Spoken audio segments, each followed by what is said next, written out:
The carrier of a devastating flu virus could be as innocent as a child. She could be returning home with her family from a vacation. On the flight, every cough she makes, every touch she makes, could transmit the virus she now carries.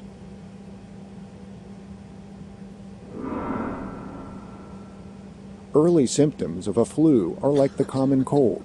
It could be hours or days before more serious symptoms become apparent.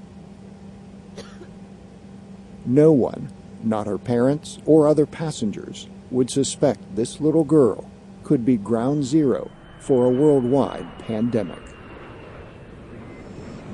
Flu viruses kill people every year, but in the last century, 3 flu pandemics killed millions. Perhaps the most serious recorded flu outbreak began in 1918. Close quarters of World War I soldiers provided opportunity for human-to-human transmission. And their migration to the war zones meant mixing with civilians around the world. Victims bled internally, and the lungs filled with fluid, sometimes drowning the patients. Over 50 million people died from this influenza, at least 30 million more than were killed in the war.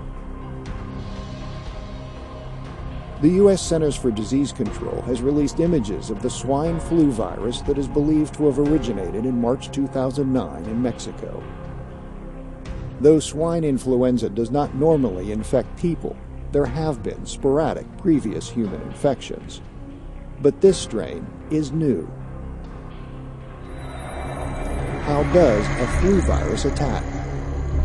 A protein spike on the surface of a flu virus is the key to breaking into a human cell. The virus's genetic material enters the cell's nucleus and can make it clone hundreds of thousands of new viruses. Then the virus's protein enables the release of new viruses that attack and take over more cells. The human immune reaction sends out cells and chemicals called cytokines to attack the virus in the lungs, but they cause severe inflammation.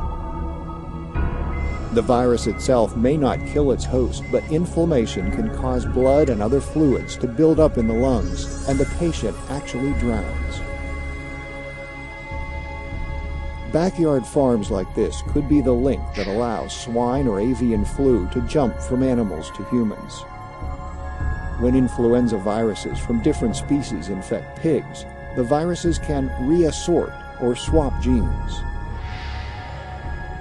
Flu viruses are made up of RNA, forever changing genetic material. By mutating, the RNA could make the virus less dangerous, but it could also make it more deadly under the right conditions. New strains can emerge that are a mix of swine, human, and avian influenza viruses.